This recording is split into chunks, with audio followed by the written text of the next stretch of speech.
Listen up.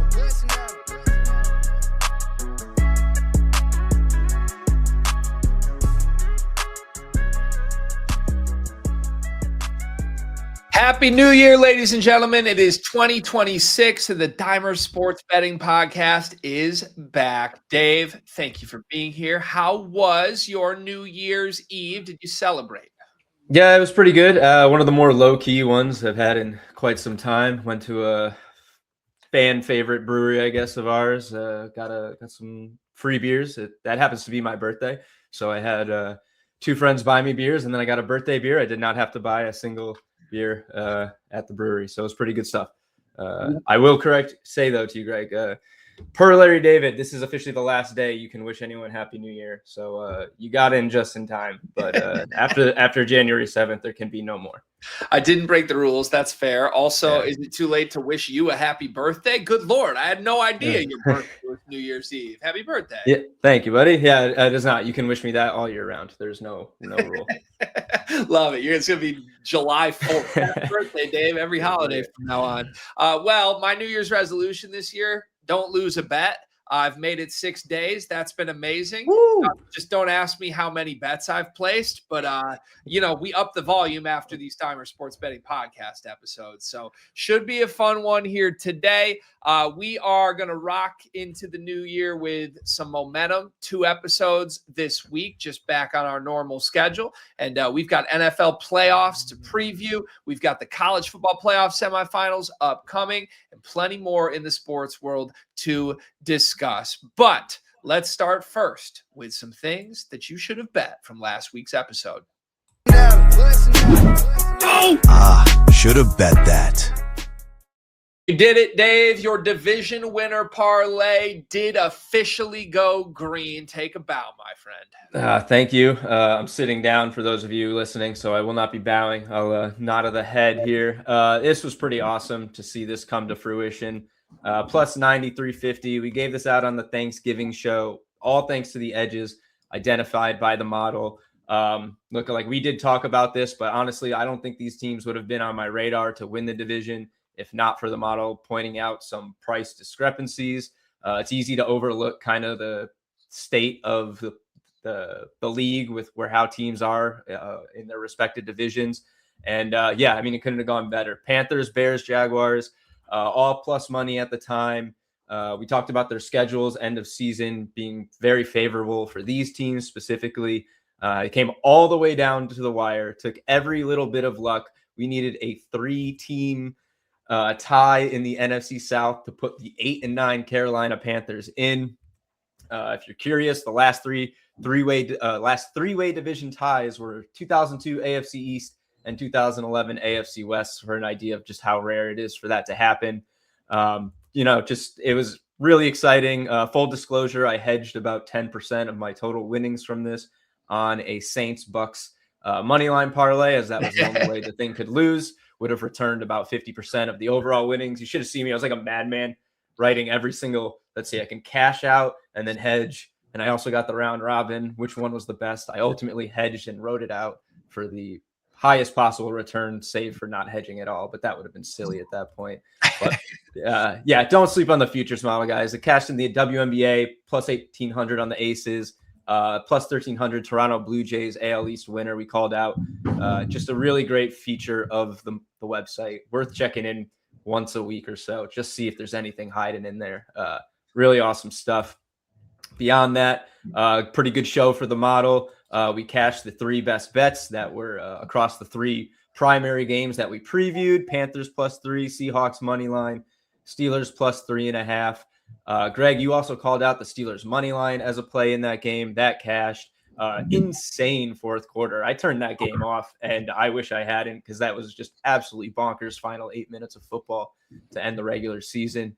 I called out the middle opportunity, Bucks money line, Panthers plus 2.5. That cashed at plus 1,100 or 1,400, depending where you got the spread. I also put that in the Discord just as a little PSA. That was plus 496 on FanDuel, plus 1,100 on DraftKings for the exact same bet. Always shop around, folks. You never know where you're getting shortchanged if you don't at least check the other books. And then, Greg, you also went 2-1 in College Corner. The team that shall not be named getting absolutely obliterated, which I don't think anyone quite saw it that badly. But I mean, you're going to lose to some of the best. It happens. Yeah. Overall, great weekend. Took about 5 minutes to realize that Alabama was the wrong side in that Rose Bowl game. But what a week. What a fun NFL season, man. Like, I feel like just narratively, storylines wise, with the chaos, with how wide open this league is, the parity at the top, Mahomes and Lamar out in the playoffs, it feels like there's just been some fun reinstilled in this league in a way that I think the casual fan and the average sports bettor really needed. And what better way for that entire season to end than that Steelers-Ravens game? Shout out to the priest that blessed the end zone of the uprights of the missed field goal with holy water. You just can't make this up, man. It's like a sports movie. And I'm not surprised whatsoever. If you listen to the show, I don't think you're surprised either. We've had a pretty awesome football season in terms of wins that we've raised on the show. And it's all rooted around the model. So great. Always shout out to the Dimers, the people behind Dimers and the model, and Dimers Pro is how you can get all this information yourself. But Dave, also shout out to you for all the work that goes into organizing the show and sorting through the data from the model each week to find some edges for us. So kudos to you. Kudos to everybody that's rode along with us this year. Hopefully we can carry this momentum into 2026 and just start off right as the NFL playoffs begin. We do still have the same promo code ongoing here. You can get 50% off of Dimers Pro with promo code podcast. And as 2026 begins, you will want to take advantage sooner rather than later. Before we move off of the NFL and into some early wildcard week previews, let's take one more look back at the end of the NFL season and give some takeaways. The week that was. My favorite parts of the end of every NFL season is the coaching carousel, and there's already quite a bit of movement here. What do you have your eye on? Yeah, 5 more. Join the likes of Brian Dable and Callahan, who were canned mid-season. If we did this show at a regular time, it would have been 4. And shortly after talking about how we were surprised John Harbaugh was not fired, he would have been fired. But yeah, Pete Carroll, one and done with the Raiders. Raheem Morris, along with the GM, Terry Fontenot, gone from the Falcons after 2 years for Morris. Jonathan Gannon gets the boot from Arizona after 3 years. Kevin Stefanski, 6 years with the Browns is over. John Harbaugh, 18 seasons with the Ravens, comes to a unceremonious end for sure. But can't say any of them really surprised me, except maybe Raheem Morris. 2 years isn't very much. He was working with the shell of Kirk Cousins for the better part of his tenure, and an injured Michael Penix Jr., when he did have him. They landed in a 3-way tie for first place in the division come the end of the season. They were right there, realistically. That crazy Jets Falcons ending would have had insane ramifications throughout the division. They would have ended up making the playoffs. These guys wouldn't be fired. But personally, I think the Falcons probably just wanted to move on from Fontenot more than anything. It's pretty rare that you'd boot the GM and keep the head coach. So not totally surprising since they kind of just cleaning house. But, I think he probably would have been one you could make the argument deserved at least another shot. Not a lot of 1-year firings, unless you are the Raiders, as they basically had 4 in a row now. But Carroll just never really seemed like the right fit. Kind of felt almost like forced marriage with him and Geno Smith, just kind of trying to carry over some semblance of continuity. Whoever comes in next will get, top overall pick, despite their efforts in week 18 to beat the Chiefs. Brock Bowers and Ashton Genty. But not really much else other than that. I wouldn't be surprised if we see Max Crosby maybe traded during or before the draft in a blockbuster. Please, to Dallas, figure that out, please. Would love that. Although don't really have a ton of. I mean, we got some assets from the Parsons stuff, but I digress. Didn't really realize how bad the Cardinals actually were under Jonathan Gannon. Maybe last year, was it last year? I think they had like 8 wins or so, kind of masked it, but only 15 wins in 3 years. And as a defensive-minded guy, the defense stunk. That one surprises me probably the least. Stefanski feels like it's just time. Great coach. I mean, the guy won Coach of the Year twice, coaching the Browns, probably the hardest job in the NFL. So they probably didn't deserve him. He's a great coach. He'll land on his feet. Wouldn't surprise me if he goes to the Giants. If he wants to get right back into it, that might be a spot for Harbaugh as well, which feels like another similar situation. It's just time.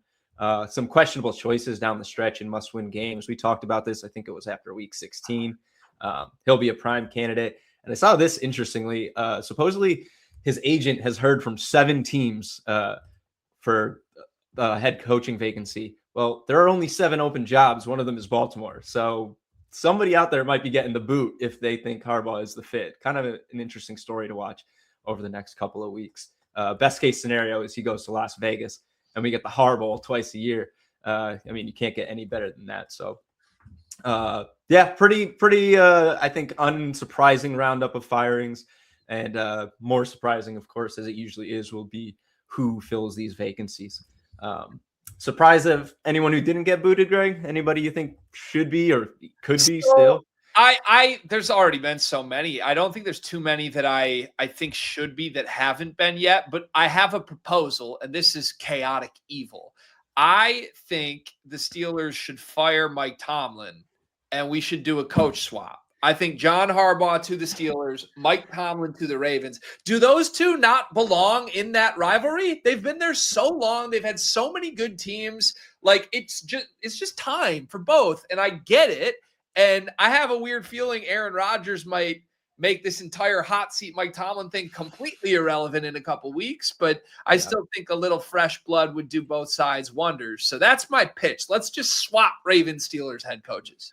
How about they just fire Zach Taylor, clean house in the entire division, and everybody just revolves around for the next couple of years? We'll see who's really the GOAT. Yeah, it'd be fun. That crop. Yeah, it'd be fun. I would be down. I think you're right though. I think Harbaugh's the one that feels like the worst decision to me, if that makes sense. I get you have to have a fall guy for this when you're a Super Bowl favorite and you haven't gotten over the hump and now it bottoms out to missing the playoffs. Like something has to change. I'll be very surprised if a new head coach comes in the Lamar Jackson's injured every week era and gets this team over the hump. Harbaugh is obviously one of the best football minds on the planet, always has been. It feels like destiny for him to play his brother twice a year. I think that'd be fun for everybody. So, yeah, I'd be surprised if that isn't what comes to fruition. Yeah, the NFL wants that for sure. Yeah. But yeah, so I know while we have these openings, let's take a quick look at what I guess we speculate are the best and worst head coaching gigs available. Best for me, I don't know, probably the Giants. I don't think that's a hot take there. They've got all the core pieces. Your QB, your wide receiver, your running back, promising talent in tight end Theo Johnson. Wan'Dale Robinson looks like a solid wide receiver too. I'm not really sure what his contract deal is, but a lot of good pieces there. Defense needs plenty of work. It didn't do great at stopping anybody, but there's a lot of talent on that line. Feels like it's got the most room to grow, both offensive and defensive center pieces. Maybe the Falcons, the second most appealing with some of the players there. Pretty solid defense, but not the best quarterback situation to be walking into as if not a first-time head coach, your first-year head coach for an organization that badly wants to get a jolt. Yep. Yeah, I feel like to me the Giants' injuries are the scary part to me. Like, I think I agree in terms of best roster you choose to inherit to be fun, but like you could tell me that Scadaboo becomes a Pro Bowler for the next 5 years. You could also tell me that he never plays football again, and I wouldn't be surprised at either of those outcomes. But if they can get healthy, right? If you have Neighbors, Dart, and Scadaboo all healthy, suddenly I think you feel like you're a playoff team immediately next year. But I feel like this shouldn't be unexpected.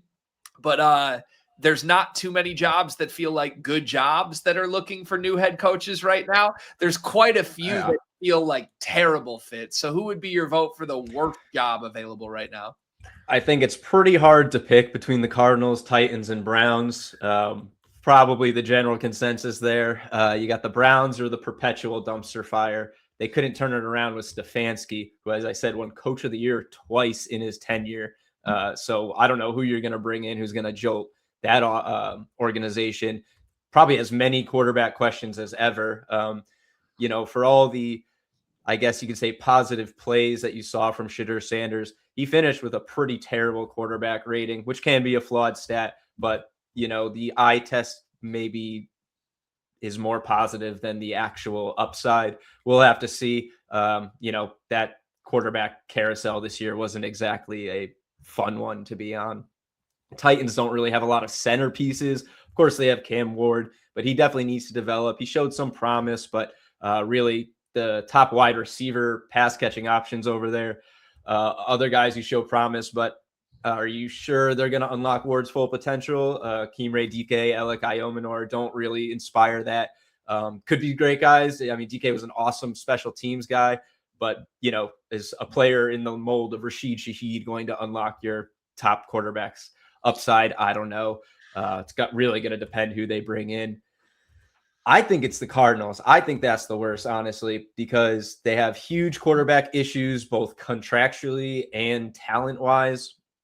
Kyler Murray's got like almost 40 million guaranteed coming his way. I think that jumps up to like close to 60 million, depending how long he's on the roster of the league year and stuff. Marvin Harrison Jr. hasn't lived up to the draft capital. They are keeping the GM, so it's not like he's left over from an old regime. But when you had Michael Wilson steal the show down the stretch, he's entering the final year of his deal. Definitely going to raise some structural concerns with where they go from moving forward personnel-wise. And then as far as the run game, James Conner is coming off a major injury, 31 years old. Cards have an out that leaves him with only like $2.5 million in dead cap space. So a lot of unanswered questions on that offense. The defense hasn't been good. I think that's probably the least appealing given the assets you're working with and kind of the state of the show. But I don't know, Browns feels too easy. It's almost like a cop-out to be like the Browns is the worst gig out there. Yeah, I feel like the worst situation currently short term is definitely Arizona. And I feel like the worst, like you just don't ever want to work at that company is obviously the Cleveland Browns. So yeah, I count me in as a believer that the right coach could turn things around for Tennessee quickly. I'm not a huge Cam Ward guy, but I actually really do love the receivers. And I do think if you got a coach that wants to build inside out, get some talent in the trenches, and just reestablish like a run game and a line, make things a little bit easier, I think that could be a pretty good offense relatively quickly. I feel like Tennessee, outside of the middle stretch of the season where they were like very clearly hoping to lose football games, they showed some signs of life late in the season to me and hung around in games they shouldn't. So I'll choose them as my potential overachiever, but yeah, it's not exactly a great job market for a good head coach looking to coach in the NFL right now. Moving elsewhere, we do have some predictions that we did this way back at the beginning of the season. We asked Dimer's staff members to give us a bold prediction for the NFL season. And there's a couple hits here and one that's still in play. Yeah, a couple came to life. This was on our very first show, I believe, actually. We had an article on site, brought them onto the show as some early segment. But yeah, Derek, one of our interns, had Chiefs miss the playoffs. Probably a pretty popular one, but he was bold enough to go there preseason, put his money where his mouth was, I guess. And he cashed that plus 290. Pat, one of our guys, had the Broncos to win the AFC West plus 300. Did just that. Pretty much exactly what he thought. Bo Nix, Sean Payton elevate the offense while the Chiefs take a step back. Could not have been more correct there. And then another one of our interns, Tony Reyes, he has the Steelers. Well, he said the Steelers and Aaron Rodgers' work ultimately coming to fruition with them winning a playoff game. While they are in the playoffs, they get the Texans in round one, and we may see if he goes. We get 3 for 3 out of these guys with 2 of our interns coming in pretty clutch with plenty of great content this summer from them. So yeah, hats off to those guys who pulled back the crystal ball and had some good stuff, good calls on the season. Good work, interns. Feels like anyone who made even a minor appearance on the show brought some value to it this year. So good work, interns. All right. I want to take a broad look here at the playoff picture. Obviously, if you are a Dimers Pro user, you can look at our futures model whenever you want and see real-time updates to probabilities for Super Bowl champion, conference champion, things of that nature. But now that the bracket is set, let's take a quick look in at what our futures model holds for the NFL playoffs. Where should we start? I think we should just jump right into the Super Bowl predictions. I'll pull them right up here, and we'll just kind of go through the list. So top 5, we got Seahawks 14.3% plus 420. That'd be fair at plus 600. Rams 12.7% plus 430, almost identical odds, fair at plus 690. Then you got the Eagles 12.2% plus 1,000. A little edge there, fair at plus 720. Then you got your first AFC squad outside the top 3, interestingly. Broncos 10.8% at plus 700. A little short there, as fair odds would be 825. And then same probability, which is, I think, notable that both of our AFC front runners have identical probabilities. Bills 10.8% at plus 1,000. Edge there as well. Also fair at plus 825. So 2 value plays, Eagles and the Bills, in separate conferences. So you're not cannibalizing yourself if you like both of them, at least as far as getting to the Super Bowl. They're also the only 2 teams who made last year's conference championships, if I'm remembering playoffs correctly anyway, who are back in the playoffs. So, a little note there. You got some experience from 2 of the top squads from the model, flawed as they may have, maybe, but most likely Super Bowl matchup would be the Seahawks as our top NFC champion, 26.8%, and the Broncos 26.0% as the top AFC champ here. That would be a plus 700 Super Bowl matchup, Broncos Seahawks, and Bills Eagles, which would be, I guess you'd call the Dimers model value matchup, would be plus 3,000. So you can see a huge difference between the chalky favorite on the per the model and then the value per the model. Very wide discrepancy there. I don't want to dive too deep into any of the Super Bowl breakdowns for these teams, because we're going to do a little personal playoff bracket breakdown on Thursday's show. So we'll have plenty of thoughts to share about each of these teams. But initial thoughts for me, I think the Rams and Seahawks are both, appropriate favorites from the sports book. The model agrees, putting them right there. Seahawks get about almost a 1.6% edge over the Rams. Pretty similar for the Rams and Eagles, though. Not a big gap there, according to the model, unlike the odds, which is more than double for the Eagles compared to the Rams. So, Eagles are very much a value play. We know it's hard to go back to back. Would be their 3rd straight appearance in the Super Bowl. So, not easy to do, but a lot of good value there. Hurts me a little to say, I do like the Eagles value. They showed a little bit more confidence down the stretch, got over that midseason, 3-quarter season hump where they dropped some pretty key games. Not so much a fan of the Bills value personally. I think they have too many questions on defense. Really tough first-round draw with the Jaguars, which we'll get into as one of our games here. The Jags are a really interesting one to me, because I think they're really well equipped to make a run, but the model's pretty low on them. We got them down on the bottom end there. Only the second highest probability of them all, or second lowest rather, 3.3%. That says they should be almost plus 3,000 for fair odds. They're just plus 1,500. Kind of hurts to not get the value that you might say you deserve according to the model. However, I will say you'll never get them better than that right now. So if you think they're going to win round 1, if you think they can make a run, take them now if you're behind them. But know that the Dimers model says they should almost be double those odds.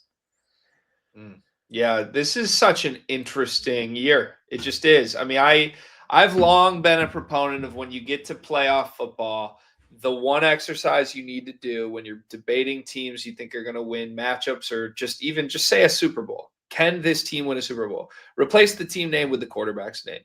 I've long felt that's how this works. And as you go through so many of these emerging teams that just haven't done this before, like it just feels so wrong. Like the favorite here is Sam Darnold. And that's a great statement on where the league is. And they're rightfully favored. The Seahawks are the best team. But, I go through this exercise. It's like Stafford. Yes, he's done it before. Hurts, yes, he's done it before. Josh Allen, I don't think anyone would be that surprised if it comes to fruition. Any other team here, and it's like, can you really believe that that person wins the Super Bowl under center? It's kind of making me wonder from a big picture, like, is there just like an Eagles-Bills matchup play that we're all going to feel stupid for not betting? Maybe, possibly. That's kind of where my gut is as we look at this. I guess in a weird way, I feel reinforced in that talk track that the model shows value in both the Eagles and the Bills. I'm going to sit on that for a couple more days. We still have a couple days before kickoffs here, but that's just kind of lingering in my head. I want to call out one other team too and make sure I'm doing the math on this correctly. But yeah, I'm looking at the Niners. 28 to 1, 5.5. Is that slightly a value play if I have this correct? Yeah, it is. I want to say that would be 1,800 plus 1,900 about fair odds. Yeah, but it's definitely an edge. You got Packers as an edge, Niners as an edge. This whole little kind of crop right here, Chargers, and then down here Steelers. But I mean, come on. Yeah, no, the Niners is a really interesting one for me. Unsurprisingly, all the teams with value get an edge to win the conference championship. Just kind of trickle down makes sense, just at about half the odds. If you're on any of those teams, I think you want to maybe split the wager between Super Bowl and conference championship so you don't get hosed if they come up just short. I think they all have issues, but yeah, the Niners, I think, have the fewest. Granted, their issues are pretty much entirely tied to injuries, which sucks. Availability can be a tough question to deal with down the stretch here, especially in the postseason if you're up against a healthy team, which they certainly are in the first round. The Eagles, they might not have Lane Johnson, but still. The Niners are a really interesting case for me. I would say they're well endorsed by the model here. At least as far as value is concerned. I've got them preseason. They were plus 2,000, used a boost. So I have them at 30 to 1. So literally right where this price is. So I'm not going to double down on them or anything.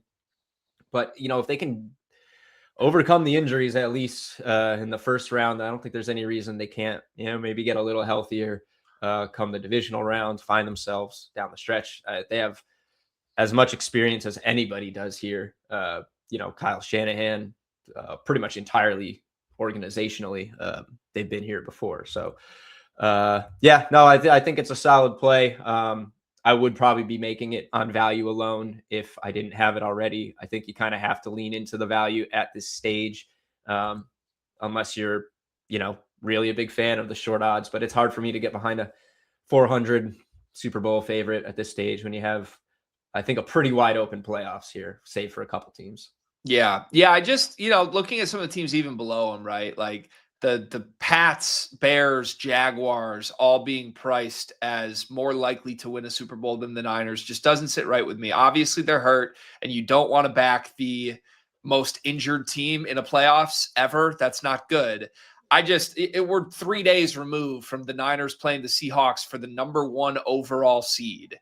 I guess they were banged up, but losing a game where they're banged up like that, is that what's condemning them? It's just, hey, it's over. They lost to the 1 seed in a game where they had 3 starters out that might play during the playoffs. We don't really know. I mean, we also just watched this team for the entire month of December. They punted twice in a month, and I can't really shake that out of my head. Like I said, I actually think this is a great year to bet futures because of how wide open it is. If you can sort of identify wherever you believe the edge is, you're going to get some pretty great value as long as you're not a Patriots fan. And I'm glad the model pretty much shows that's terrible value here. So right now, again, a couple days to finalize.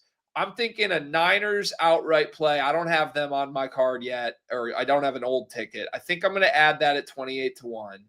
And I think I'm also liking Eagles-Bills exact matchup. And that way you at least survive. Whoever wins that Niners-Eagles game, you've got action going into potentially the next round. I think that's how I'm going to play this weekend. Yeah, that's a great point. I do really love Bills, Eagles, sorry. My only hesitance there is the first round matchup, which we're going to get into pretty shortly. But I mean, like I said, I do also like the Jags. I just wish the odds were a little better. So I don't know, maybe if I could find a somewhat less risky way to increase my odds on the Jaguars. Maybe just play Jags Eagles or Jags Niners, something like that, or find a little way to increase that value, maybe even game by game.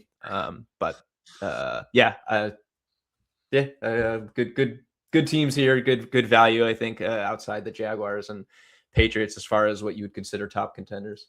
Or if you're doing my quarterback exercise, staring at Aaron Rodgers, 55-1. I'm just saying, weirder things have happened.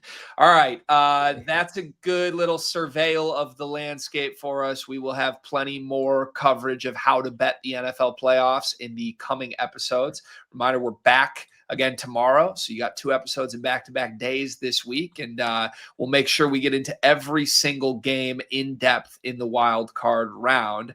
Let's pivot to that right now. We're going to do 3 games today. We'll do 3 games tomorrow. Where do you want to start, Dave? We'll just go through them, I think, in order here. We'll start with Rams-Panthers. So that's the first game on Saturday. We'll just go 1, 2, 3. And tomorrow we'll go 1, 2, 3.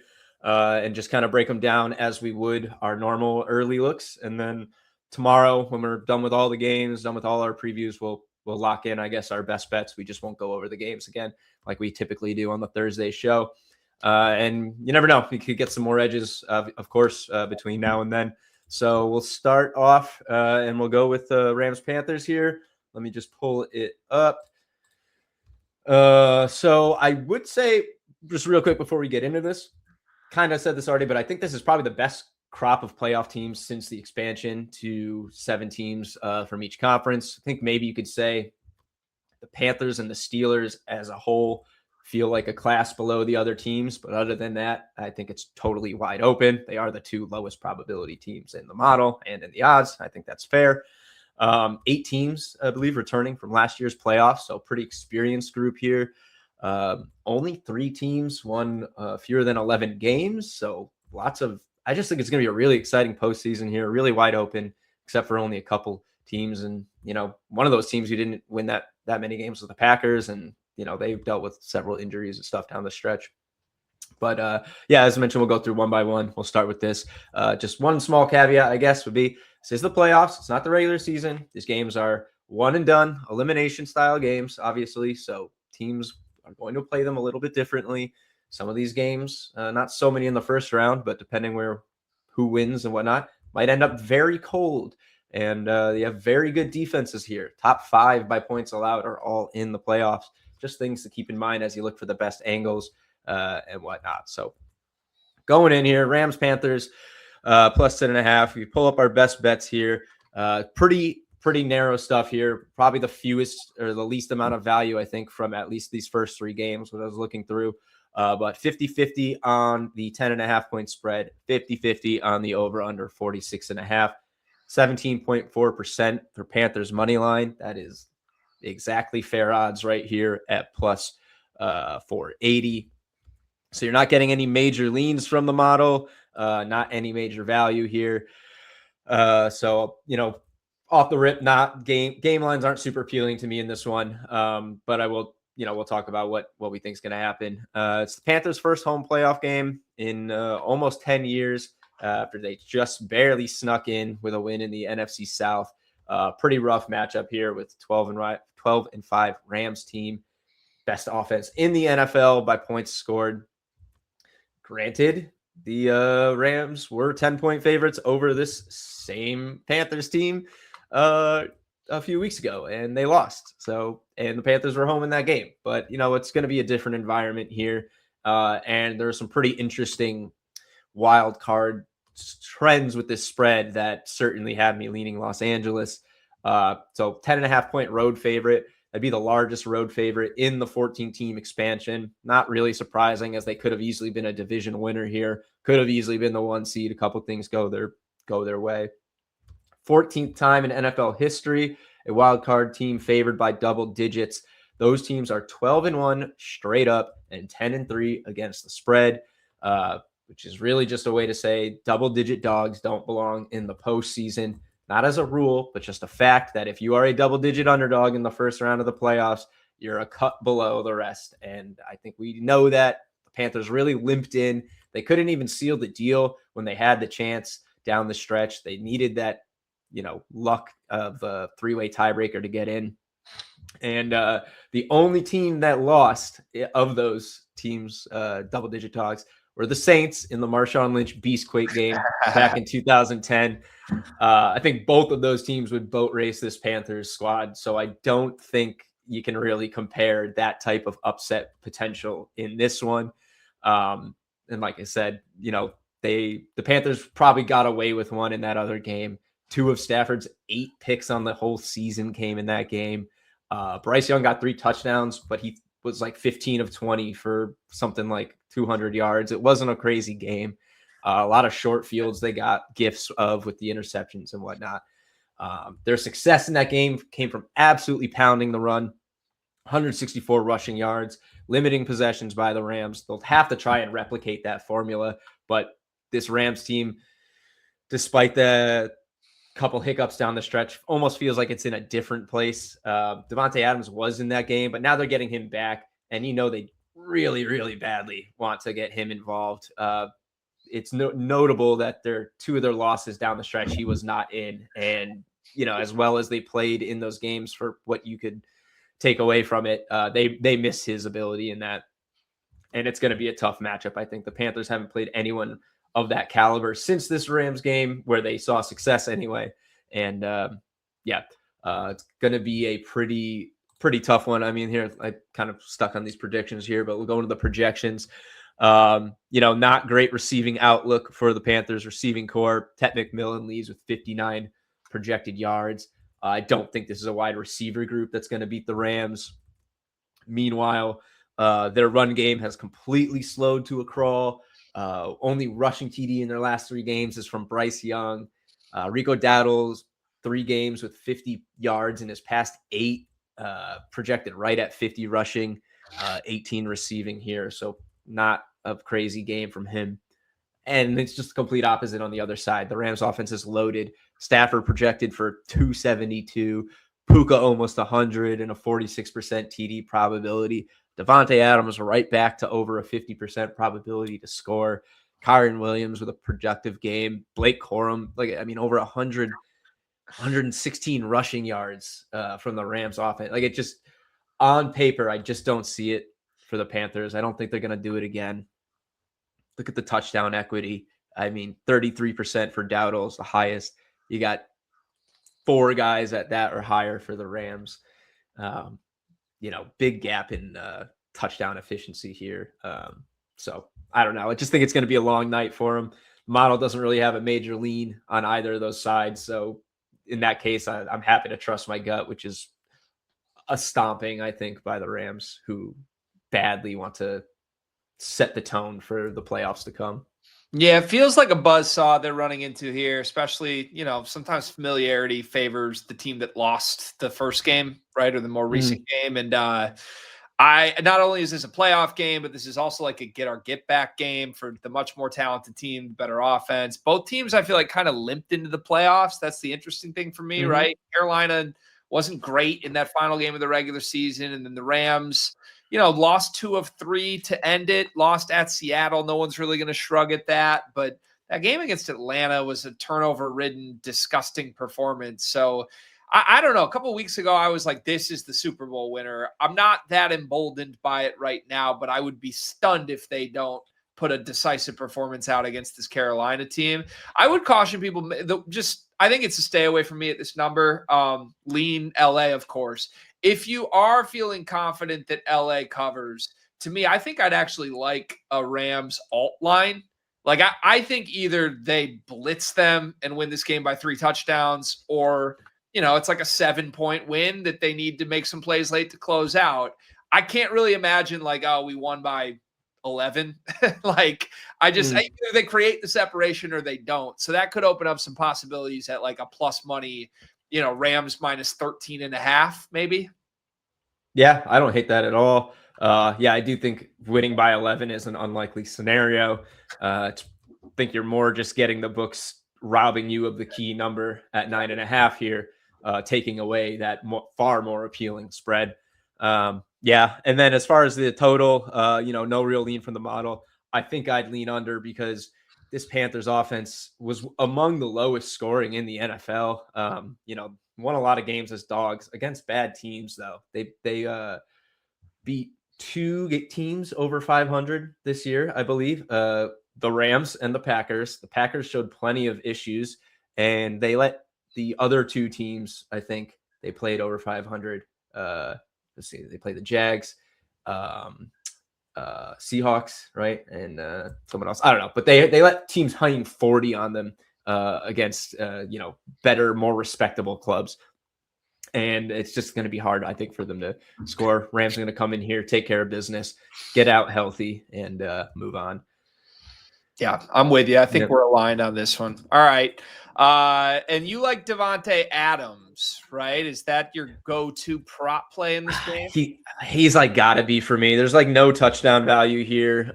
Not a ton of, I think, appealing props, at least from the model. But I mean, they can't wait to get this guy back involved. He was out for the 2 losses that ultimately cost him the 1 seed. He scored twice in this matchup in that loss.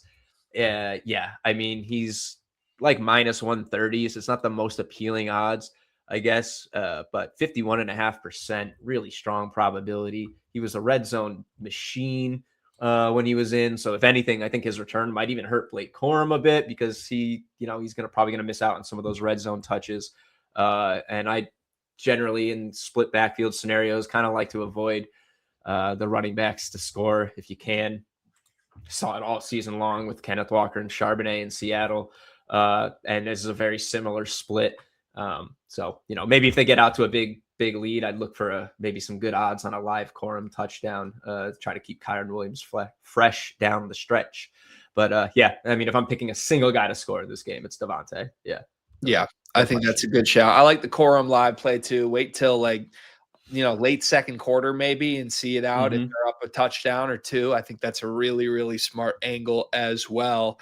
All right, there you go. Game 1 should be an interesting one with LA, Carolina. I'm going to move next here to what I think is the most exciting game. Maybe this is the NFC North fan in me, but this is a legitimate rivalry. These two teams hate each other. This is the Bears' first playoff game in years against a Green Bay team that the last time these two teams met just a month ago delivered one of the more electric games of the entire NFL season.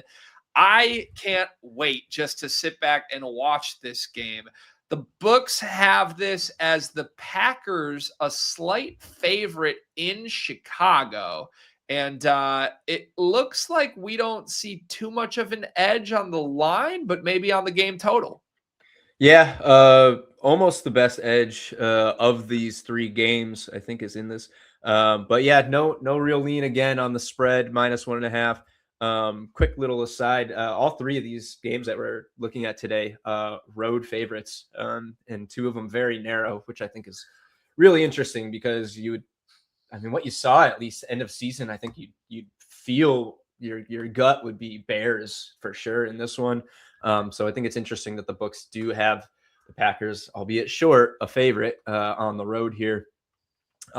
They split the season series. Both games came down to the final possessions. Both games went to the home team. One game went over this total, one went under. Maybe ironically, the overtime game is the one that went under, but Jordan Love left that game really early with a concussion, not even halfway through the second quarter. So certainly, we saw Malik Willis do some pretty good stuff in the following game, but coming in the middle of the game is a different story. Bears' formula this season has been fairly straightforward. Give up a lot of points because their defense isn't that great, but score a lot, especially late in games. That tends to have some of their games bleed into the over as you get into the fourth quarter here. So I don't love the under as an edge play off the rip. I will say it's not a high value spot, which makes me feel a little bit better about it. But they do have the worst defense of all of these playoff teams, and by a pretty sizable margin. They allowed a ton of big plays this season, more 20-plus yard receptions than anyone. And, I mean, how else does Christian Watson get yards besides big 20-yard bombs? Same with Romeo Doubs. The run game wasn't very good, or run defense, rather. And Josh Jacobs looks like he's finally getting healthy. from that knee injury that was nagging him past several weeks. So the Bears, while I do like them, they're probably set up to give up, their fair share of points as they have kind of time and time again this year. Jordan Love will probably look to attack that deep ball vulnerability. This might be the healthiest the Packers have been, and maybe over a month, save on the defensive side with Micah Parsons, which is obviously a concern because their unit has fallen pretty sharply since Parsons went down with the ACL injury. Pretty much a bottom 5 defense since then. 3 of their 4 highest point totals since mid-season all came in games since Parsons went down. They held opponents, this is the Green Bay obviously, to under 20 points or less in 8 of their first 11 games. One time since then, and it was this Week 18 game with the Vikings. That was obviously a mess for both sides anyway. So it's just not competent anyway in this Packers defense with kind of where they went. I mean, they ended up as the 7th seed after all that, after all that upside and early Super Bowl touting and all that. 7th seed, barely snuck in. They had a tie better than the Lions and the Vikings, who were really bad this year. So it's not a super motivated, or I'm not super motivated rather to get behind the Packers defense here, which I hate to buck the model, but I don't love these spots personally. The Bears just feel like a very dangerous team, and it's hard for me to get behind the Packers with what I've seen. Yeah, I'm glad you landed there because this is the one I'm staring at. I wish the model showed value in it, and it's basically saying there's no value at the number. So good number, good job, sports books. But you are courageous if you're going to back a Jordan Love led team when Jordan Love hasn't played in 3 weeks on the road against this Bears offense. I don't get it. And I think there could be a lot of points scored with the way both defenses are playing for sure. But even if that comes to fruition, this is then a back and forth offensive game, which the Bears love. That's the exact type of game that's conducive to how they want to play. So I might feel differently if Love had been healthy in the final couple of weeks of the regular season. I don't know that there's any math behind this, but I feel like I never really like backing the teams that threw their week 17 game and didn't play any starters. Like that's not a great franchise, like we're contenders move. It's like we're trying to survive in advance, and they got here. Okay, now Jordan Love's going to probably need a quarter to shake the rust off. And I just trust this Bears offense more right now. Obviously, it wasn't a great result against Detroit in the final week of the season. Dan Campbell has Ben Johnson's number at this point, but I trust this Bears team at home to put points on the board. I think they have the better run game right now, quite frankly, with the 2-headed monster of Swift and Monungai. And I'm going to be backing Bears on the money line here as a home dog to beat the Packers. Yeah, not going to argue with you there at all. I do, kind of in relation to the throw in the end of season games, the Bears did play like they wanted to win that game, and, different scenario, but I thought it was strange that the Eagles basically didn't care about the 2 seed, which can be very important, and would have gotten it had they played their starters. They would have beaten the Commanders and walked away with that. It doesn't leave a good vibe for a team that's kind of willing to just roll into the playoffs, be like, let's just try to stay healthy and hope that we can come away with it. Sometimes you kind of have to do that, when your quarterback is concussed and your star running back is nursing a nagging knee injury, but doesn't inspire a lot of confidence there. Prop wise, we do have some value on Josh Jacobs for anytime TD for 2+ touchdowns. I don't hate that at all. I mean, if the Packers are going to be competitive in the game, it's going to be behind Josh Jacobs, who did pretty well, I believe, against the Bears this season. Certainly a very reliable red zone piece, and the Bears can be a little vulnerable down there. As far as anybody else, I do think we're going to get a nice little Luther Bird and Christian Watson duel in this game. Watson has been really good since he came back, scored a pair in the first game against the Bears, I believe. Burden's best games have all come down the stretch, with the exception of that early Cowboys game. Each one is projected to lead their team in yards. Both of them, lots of upside. Not a lot of touchdown equity here for Burden, but I wouldn't be surprised to see either of those guys push 60, 70, 80 yards in this game. Yeah. If I'm taking one receiver for the Bears, it's Burden. And yeah, I love my Christian Watson. He's built a great rapport with Caleb in recent weeks. I mean, injuries have sort of forced that, but I'm with you. He looks really dynamic. I didn't even know this until the broadcast against the Lions last week, but he went to Jameson Williams High School, and those two are very close. And part of, I guess, that relationship is that Ben Johnson wanted a Jameson Williams replacement, and he's certainly starting to feature him in some of the big play ways that JMO used to be featured. I'll throw this out too, again, I feel like I've been the Ben Johnson expert on this program this year. In every playoff game Ben Johnson has called plays for, he has tricks up his sleeve. And the tricks up his sleeve usually benefit the big play threats. And for the Lions, that was Jameson Williams. You think back to that 49ers NFC Championship game a couple of years ago, JMO had 2 first half touchdowns and was everywhere. It didn't work out for Detroit in last year's playoff run, obviously, but they were still doing these hook and ladders and all these crazy things. I think Burden is a great threat, whether it's overs, whether it's touchdowns, maybe even a 2-touchdown sprinkle this week. That's probably the prop that I'm going to be targeting as well. So DeAndre Swift throwing a touchdown to Luther Burden. Yeah, why not? Why not, right?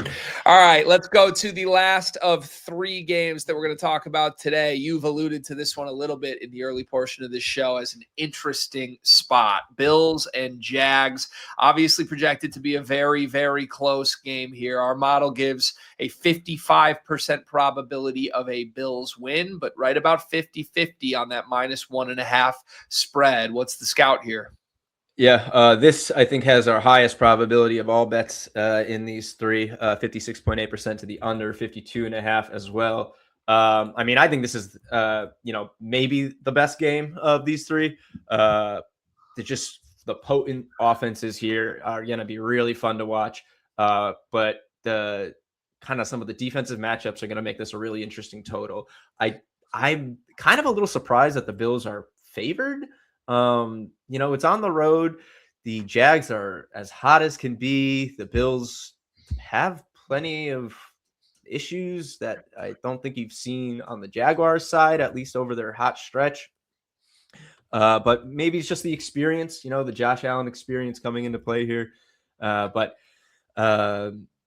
Bills kind of in sort of unfamiliar territory as an early round road team, but I don't know. Either way, you're getting a really great QB matchup, really good offensive matchup. I mean, a couple earlier games like Lawrence had down the stretch, and he'd probably be in the MVP conversation.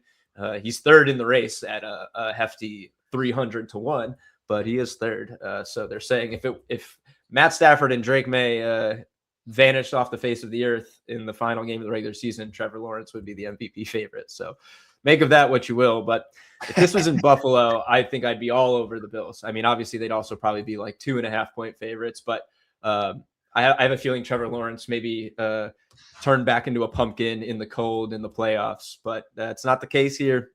It's down in Duval, which makes this a lot more interesting for me. And I will say, while I like the Jags, I don't think you have much motivation to bet them to win because they're only 1.5-point dogs. If you look at the money line probability, they're -105 to win. The Bills are -110. So you're not even getting any semblance of value on the Jaguars being underdogs. So you might as well just take them to cover the +1.5-point spread. And then you buy yourself at least a 1-point loss there. So while I like the Jags, it's a tough betting spot to back them here, at least as from a value perspective. Game certainly feels like more of a shootout than an under. But it's also the highest total of the whole weekend by a significant margin, almost a full touchdown more than the next game, which I believe was the Bears-Packers at 46.5, whichever one of those games we just talked about. That was 46.5 is the next highest total. That's pretty substantial. I just think it's really going to come down to these defenses more than anything. And that's kind of how these two teams match up against one another. Jacksonville's got one of the best rushing attacks in the league. The Bills have one of the best rushing attacks in the league up against the Jaguars' #1 rushing defense here. They did not allow a single 75-yard rusher this year. Granted, we project James Cook for his first such game of the season, against the Jaguars, 88 yards here. But on the flip side, you have Jacksonville's run game attacking one of the worst rushing defenses in the NFL. The Bills were bottom 5 in basically every rushing metric, from rush success rate, EPA, yards per carry, total yards, you name it. They just got hammered by the run, and it's setting up Travis Etienne and Bashaw Tutin, who's coming along a bit, as the focal point in this game here. So something's going to give, whether it's the Jaguars' top-ranked rushing defense against the Bills, or the Bills find a way to break through. But I think that rushing game is like really, really important for the Bills to solve, because the passing projections are like pretty rough here. Like, I mean, neither one's projected for a major game, but you have Josh Allen projected for 229 yards. Okay, fine. But Khalil Shakir maxing out the receiving core at 49.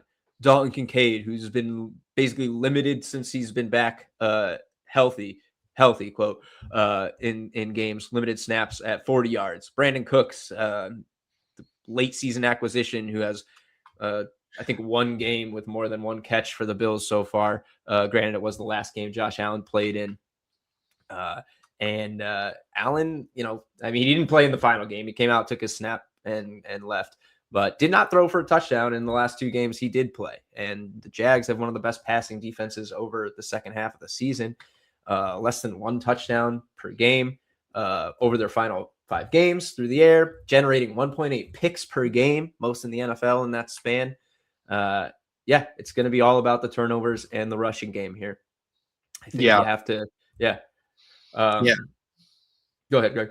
No, it feels like this, of the 3, obviously any NFL playoff game can swing on a turnover, but to me, I would love to know the turnover margin of this game before betting it. Feels like one huge negative play from one of these 2, at times turnover prone, big play seeking quarterbacks, is going to swing this one. And it could be either of them. If this was in Buffalo, I'm totally with you. I'm all over the Bills and Josh Allen in the cold, but gosh, what a neutralizer that it's in Jacksonville here.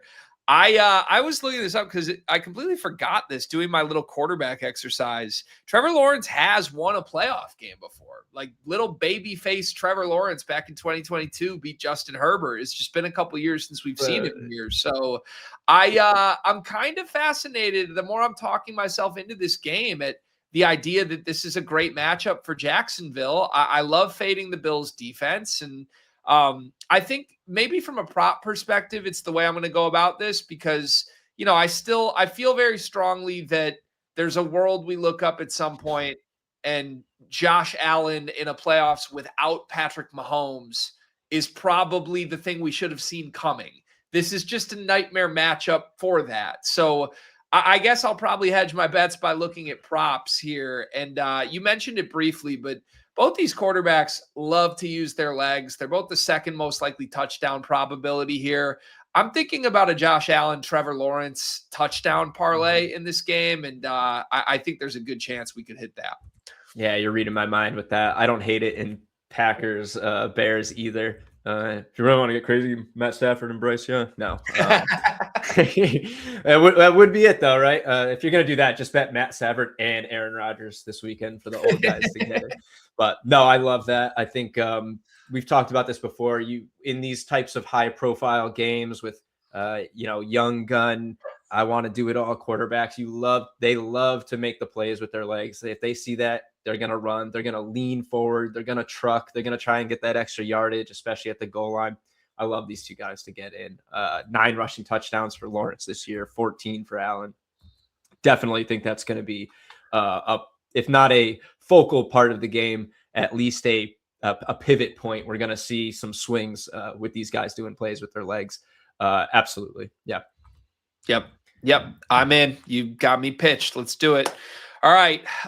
There's our preview for the first 3 games of the wild card round. We will be back on another episode of this show tomorrow, and we will do the final 3 games of the wild card weekend. So there you have it. Get Dimers Pro 50% off with promo code podcast. Take advantage now. Get all of this information in real time.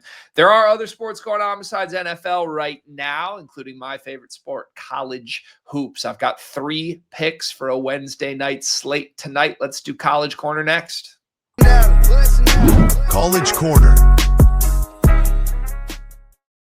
All right, the Dimers model is trying to tell us something tonight because there are 3 plays tonight that feature 3 home underdogs that I think are going to be a little bit more dangerous than we expect. We begin with Baylor against Iowa State tonight in the Big 12. Now, Baylor has been an up and down team this year. They're coming off a loss to TCU. That was a 6-point loss on the road a week ago. I will remind you, TCU just went to Fog Allen, maybe the hardest place to play in all of college basketball last night, took them to the wire in overtime. So I don't think that TCU result is necessarily looking as bad as we thought a week ago from Baylor.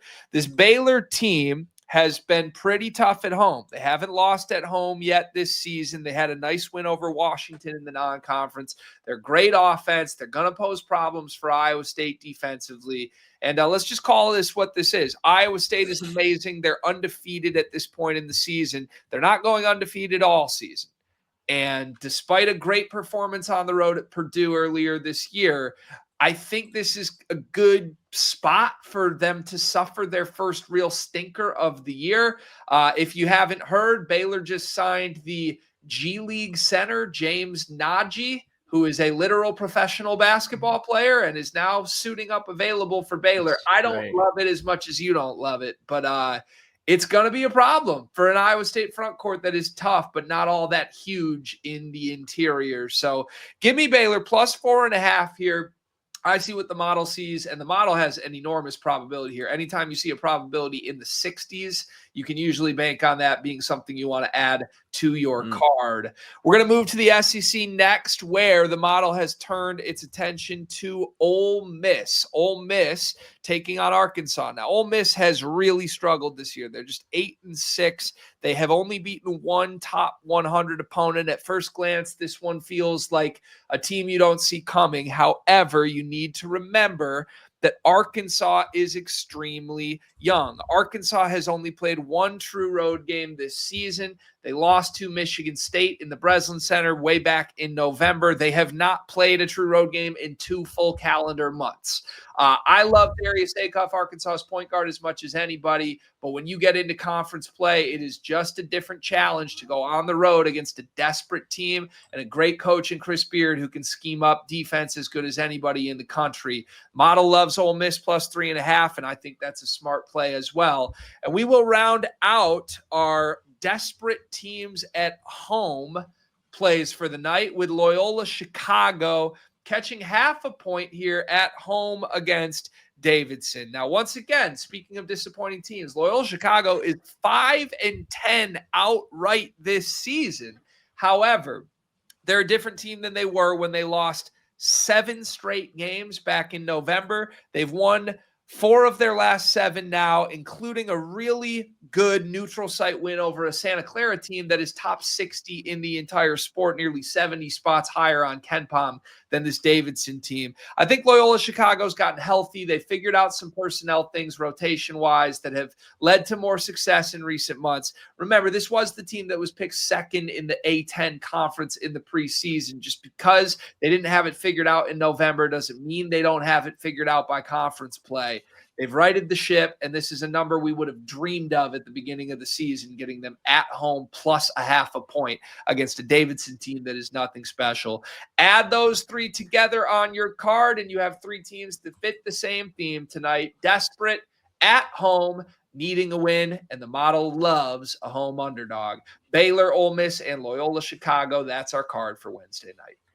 Have a literal wolf basically here. Home dogs are not dogs, they're wolves. So love to see it, Greg. Thank you as always, man.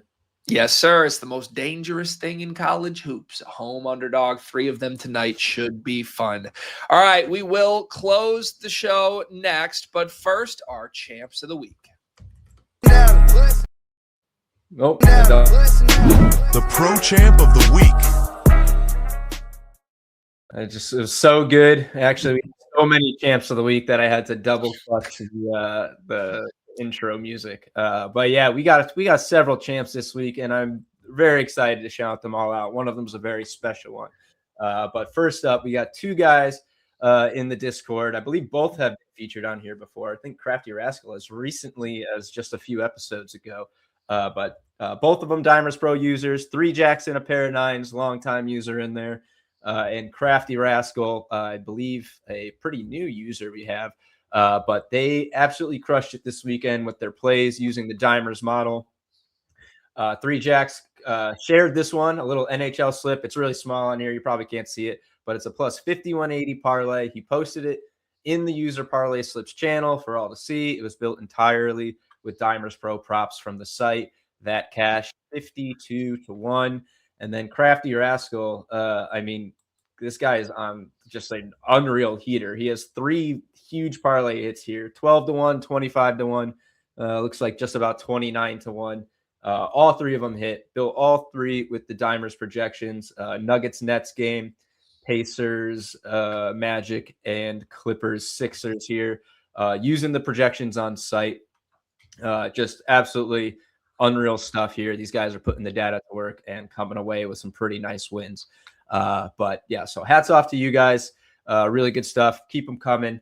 And yeah, congratulations for making it onto this segment, not once, but twice in the same season. But the real one we got to shout out here is our guy, General Kenobi from the Dimers Pick'em contest. He won it. He's season-long winner here. He's going to win a full year of Dimers Pro. Set the tone early as one of our first weekly winners, won a weekly prize, and did not look back. Finished in the 99.1 percentile on ESPN's full leaderboard. Just absolutely high. Actually, that's in the 100th percentile because it's 99.1. So about as good as you can get up here. Just really great stuff. Overall, 147 and 125 record. Crushed the group. Wasn't really that close, actually. Pretty much could have been crowned the winner with a few weeks to go. Like I said, they'll win a full year of Dimers Pro and an exclusive little champ badge. Here's the top 5 rounded out. Dimers spot finished 6th with the small caveat, and you can see right here, I did forget 2 full weeks of making picks and week 6. So in the scheme of the contest, there's no freebies. You don't get a do-over. However, as you're using our model for data, if you did actually follow the spreads, we would have finished 2nd overall in this with a score of 1330. So the spreads were very good. If you tailed the spreads all year, you made out and you were winning overall. But the human factor of me straight up forgetting to make the picks twice did come into play here.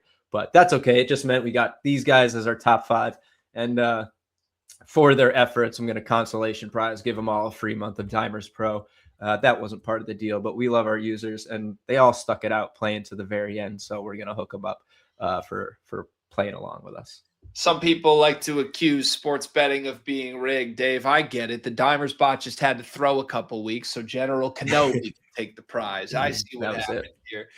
Congratulations, General Kenobi. Congratulations to all of our champs. That was an impressive group as we kick off 2026. Gotta love it. There's a ton more on Dimers this week as well. Let's tell the people about it next. Yeah, I'll just jump right into this. You got obviously college football semis on Thursday and Friday. Just 3 games left of the whole thing. Then we've got, of course, all of our wild card content will be coming on site, on social. We'll have some articles for you. We'll put together finalize a few more things for the Thursday show. Best bets. We'll probably have a nice little TD parlay for the weekend, see what we can come up with. PGA is back next week with the Sony Open. Very much looking forward to that. Barring any unforeseen roadblocks, we'll have our predictions up for that on Tuesday, and we'll talk about it on the Tuesday show, along with our first look at the divisional round. And and NBA, NHL, college hoops, Premier League, tennis is back. Everything on site all week long. Yep. Sports world is rolling on. We've got projections for it all. Okay. Great episode. I love the NFL playoffs. So much good stuff to bet. You got to love it. We will be back again tomorrow for the second half of our wild card week preview. Thank you, Dave. Thank you to our listeners. We'll see you then.